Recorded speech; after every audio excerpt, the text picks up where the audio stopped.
Sir, ಇವತ್ತು ಕರ್ನಾಟಕ ಪ್ರದೇಶ ಕಾಂಗ್ರೆಸ್ ಸಮಿತಿಯ KPCC ನೂತನ ಅಧ್ಯಕ್ಷರಾಗಿ ಬಿ.ಕೆ. ಹರಿಪ್ರಸಾದ್ ಅವರು ಪದಗ್ರಹಣ ಸಮಾರಂಭ ಇದೆ. ಮೊದಲನೇದಾಗಿ ಅವರಿಗೆ ನಮ್ಮ ಪರವಾಗಿ ಮೈಸೂರು ನರಸಿಂಹರಾಜ ಕ್ಷೇತ್ರದ ನಮ್ಮ ಶಾಸಕರಾದ ತನ್ವೀರ್ ಸೇಠು ಹಾಗೂ ನಮ್ಮ ಎಲ್ಲ ಕ್ಷೇತ್ರದಿಂದ ಅವರಿಗೆ ಹೃತ್ಪೂರ್ವಕವಾದ ಅಭಿನಂದನೆಗಳು. ಇದು ಹೊಸ ಅಧ್ಯಯನ ಹೊಸ ಸಂಕಲ್ಪ ಸ್ಟಾರ್ಟ್ ಆಗಿದೆ. ಬಿ.ಕೆ. ಹರಿಪ್ರಸಾದ್ ಅವರು ಈಗ ಮುಂದಿನ ಸಾರಥಿಯನ್ನು ವಹಿಸ್ಕೊಂಡು ಹೋಗ್ತಾರೆ. ಒಳ್ಳೆ ಕಾರ್ಯಕ್ರಮಗಳು ಕೊಡ್ತಾರೆ. ಅದರಲ್ಲೂ ಸ್ಪೆಷಲ್ ಆಗಿ ಕಾರ್ಯಕರ್ತರ ಬಗ್ಗೆ ಬಹಳ ಒಳ್ಳೆ ಕಾಳಜಿ ಇದೆ ಅವರಿಗೆ.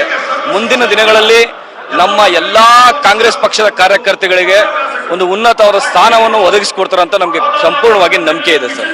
ಮೈಸೂರು ಜಿಲ್ಲೆಗೆ ಸಚಿವ ಸ್ಥಾನ ಕೊಡಬೇಕು ಅಂತ ನಿಮ್ಮ ಆಗ್ರಹ ಸರ್, 6 ಬಾರಿ ಗೆದ್ದಿರುವ ನಮ್ಮ ಶಾಸಕರು ತನ್ವೀರ್ ಸೇಠ್ ಅವರಿಗೆ ಈ ಬಾರಿ ಸಚಿವ ಸ್ಥಾನ ಕೊಡಬೇಕು.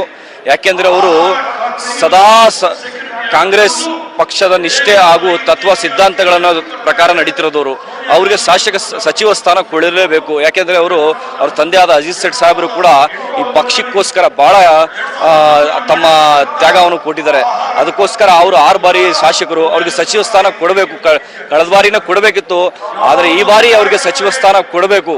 ಯಾಕೆಂದ್ರೆ ಜನಸಂಪರ್ಕದಲ್ಲಿದ್ದಾರೆ ಅವರು. ಅಭಿವೃದ್ಧಿ ಪರ ನಾಯಕರು. ತಮ್ಮ ಸಲ್ಮಾನ್ ಫಾರ್ಸಿ, ನರಸಿಂಹರಾಜ ಕ್ಷೇತ್ರ ಸಮಾಜ ಸೇವಕ.